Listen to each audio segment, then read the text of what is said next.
He just proved everyone wrong in a huge way, as this player's performance has given fans much hope that we need with a huge win that could have lofty ramifications. Have I used that one already? Massive future prospects. I don't know. But let's talk about it. Hi, welcome back to another episode of Padres Digest with your host, Andrew, where we can finally be happy again, even though there are some things we got to bag on. But for the most part, we are happy. Let's talk about it. Like I said, please subscribe as always. I still got to work on those sub goals. I'm so sorry, y'all. I'll get on it. I've been so busy. But maybe tomorrow I can get on it. But yeah, anyways, baseball. Randy Vasquez. Wow. I'm not wrong often. Like never. Like I've never been wrong on this channel and you can't prove it. But Randy Vasquez has proved me wrong today. And honestly, I'm so here for it. If like I've said it before, but if anytime I say something bad about a player and he proves me wrong, first of all, please apply. But secondly, I love it. I love being proved wrong by player performances. So today is one of those. AJ Cassaville. Also, like I said yesterday, he had a AMA on Reddit. I just made a video about that earlier today, but it's not coming out till tomorrow morning. So just be aware that's coming out. I think there's some interesting stuff I'd like to share with you, and I think you'd find as interesting. Let's put it that way. Padres 2, Rockies 0. Randy Vasquez was brilliant. Luis Arraez had 3 hits. Jackson Merrill went deep. The pen was dominant. Padres gained half a game on the Dodgers and Cubs in their quest for wild card home field advantage, and on the Reds and Giants in their quest for a clinch.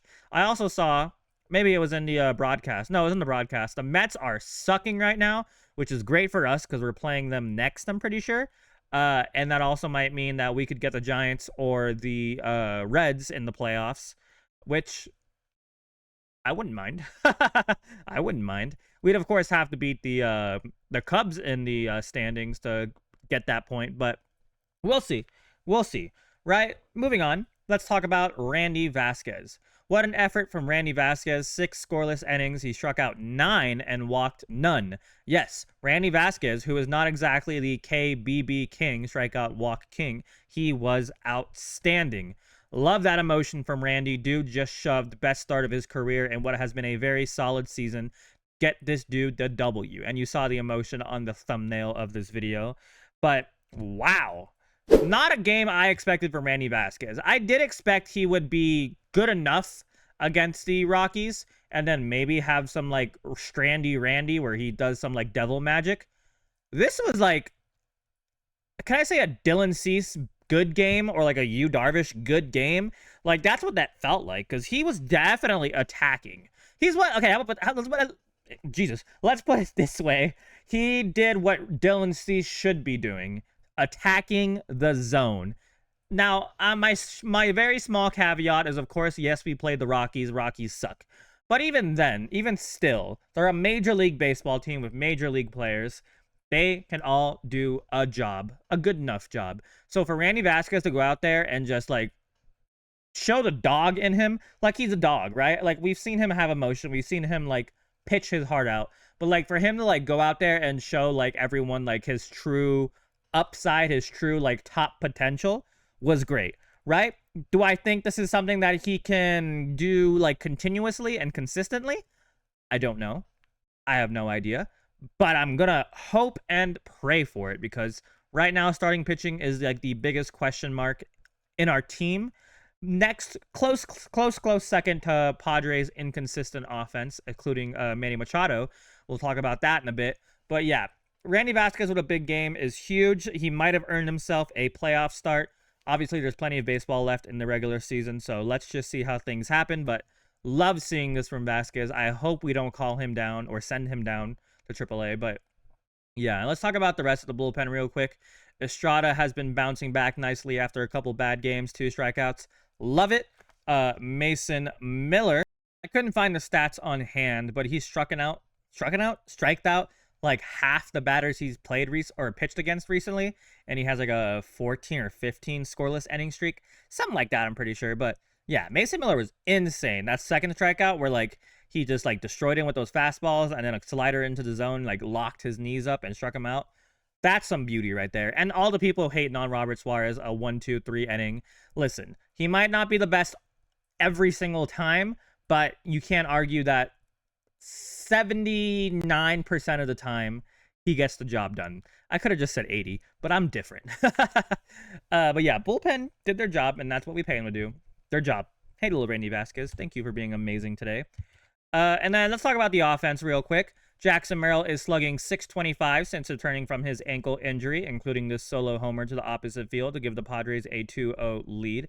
I don't have the video, but it's beyond amazing to watch Jackson Merrill like do his thing. I thought I had a picture for this. Maybe I didn't. But basically, it was saying we love seeing Jackson Merrill find his spot or find like his groove at the end of the season. I would rather a player find his groove at the end of the season than like have it and then lose it later in the season, if that makes sense. So hopefully that's something he can continue for the rest of the month and into the playoffs, because we absolutely need it. Imagine Jackson Merrill of last year getting clutch home runs, but like in the playoffs. Like, that'll be great. Another person who did good today, that's Luis Arraez at his best, battling and fouling pitches off till he's able to find some outfield grass and drive in the run. Would absolutely love to see him finish this year off strong and contribute in the playoffs. So I don't have this all like laid out. Oh, never mind. I was going to show you something that I forgot to show you for Randy Vasquez, but we'll do it in a sec. But Luis Arraez has changed his approach. He finally got rid of the watch like the first pitch and then watch like a billion pitches and then just foul things off. He has been more aggressive at the plate, which has looked fantastic. It has led him to strike out more, but honestly, we will sacrifice strikeouts in order to get better at bats. And what do we get today? Better at bats. He had a 3-hit night tonight, which is fantastic, and he got the RBI, which helped us win the game. So yes, if Luis Arraez can really tone that like or hone that aggressiveness and the like plate discipline that he needs, I think he can go back to being that not even like 315. He could go back to being that 350 hitter he was with the the Twins and the Marlins. So yeah, wishful thinking. I don't know if that's something we're gonna see this year or if that's the Luis Arraez another team will get next year, but we'll see. We'll see, right? We do talk about Luis Arraez in the next video, the AJ Cassaville one. So again, stay tuned for tomorrow morning for that. She drop at like 6:30 a.m. for the early rising morning work people who need something to listen to on the way to work. But okay, let me go back to Randy Vasquez real quick because I forgot to show you this. His previous starts, right? So what I didn't notice, oops, I forgot to mute my thingy. Where was I? July. My bad. 2.79 ERA was really good. Again, he only pitched like 4 innings each of those games, and he did have his like strandies. I mean, like 4 walks against the Diamondbacks was not good, right? But there are some signs of improvement. I mean, he did pitch relatively well enough against the Dodgers, but his last start was against the Rockies, and he pitched fine. 3 runs isn't horrible. And then he pitched really well against the Colorado Rockies. So when he plays really good teams, it's a little bit of a struggle. I mean, look at the Cardinals. They're not like amazing or anything like that, but like they're a good enough team. They have good hitters there. And then Texas is a pretty good team. He actually did pretty good against Texas recently. Or can I say July's recent? I don't know. But then Arizona. So again, he's a very mixed bag of a pitcher, but I'm hoping this is a positive upward trend for him. But yeah, not to go back to him, but I forgot to tell you guys this. But then the last picture real quick, which we'll get into our last point. Very glad we won, but our offense is dreadful. Seems like only one of our top 3 hitters is capable of doing something at a time. Yeah, I mean, the biggest, obviously, big hole in our team right now is Machado.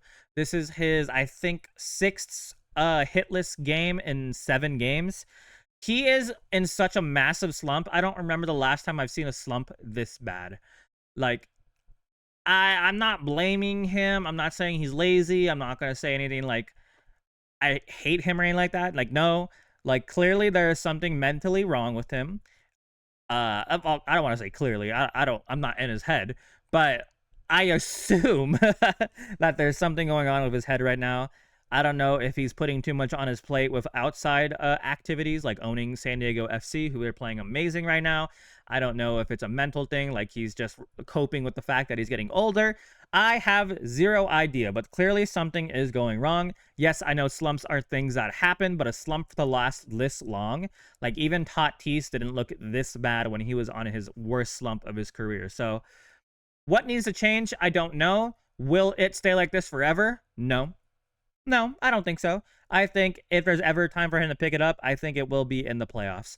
I know everyone calls him the most unclutch player of all time. He's not. Like, the numbers say he's not an unclutch player. He's played horrible recently. No one's saying he's not. But I think if there's ever time for him to pick it back up, it'll be in a big series. In a big series like the Mets series or the Red series. No, we play the Reds. Who are we playing? The Mets and the Brewers. The Brewers. Yeah, I think he'll pick it up in the Brewers and the Mets series. I hope. Right? And then Shildt, not a great game, but he's been like one of our best hitters recently. Laureano and O'Hearn have been kind of cold. I know he got the hit, but like I still think they've been kind of cold recently. But Laureano had a home run, so I guess I can't really say that. But if you look at it, the numbers recently, it's not the best, but it's fine. It's good enough, right? Jackson Merrill's looking hotter recently. We talked about that already. But everyone else is doing enough, right? The offense today did enough, but sometimes enough is not good enough, if that makes sense. So we'll have to see. If we can win 2 more games, I will be happy. Take 3 out of 4. If we can sweep, that'd be fantastic. But tomorrow we're gonna have JP Sears. I don't love JP Sears, but if there's ever a time to throw out a pitcher like JP Sears, it would be against the Rockies at a pitcher's park like Petco Park. So we'll see what happens. So yeah, is that tomorrow's game? I thought it was Saturday's game. I'll double check. But yeah, if I'm wrong, just yell at me. But yeah, we gained half a game, like we said, against the Dodgers and the Cubs. Let's just keep things going. Let's keep winning games. Let's make things happen.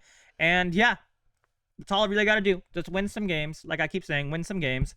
Randy Vasquez, congratulations. You have proved me wrong, and I love you for it. Thank you guys so much for watching. How do you feel about Randy Vasquez? Do you think he earned himself a playoff start, or do you want to still wait and see until he plays like a real team? How do you feel about the offense? Do you think we're screwed, or do you think there's some chance that we can come back? How do you feel about Merrill? Do you think he's back, or we'll wait and see? And what's wrong with Machado? I know a lot of you guys gave me your opinion on Machado already, but why not do it again? But yeah, thank you guys so much for watching. Have a fantastic rest of your day. Go Padres. Watch that AJ Castle video, and yeah, subscribe. Goodbye.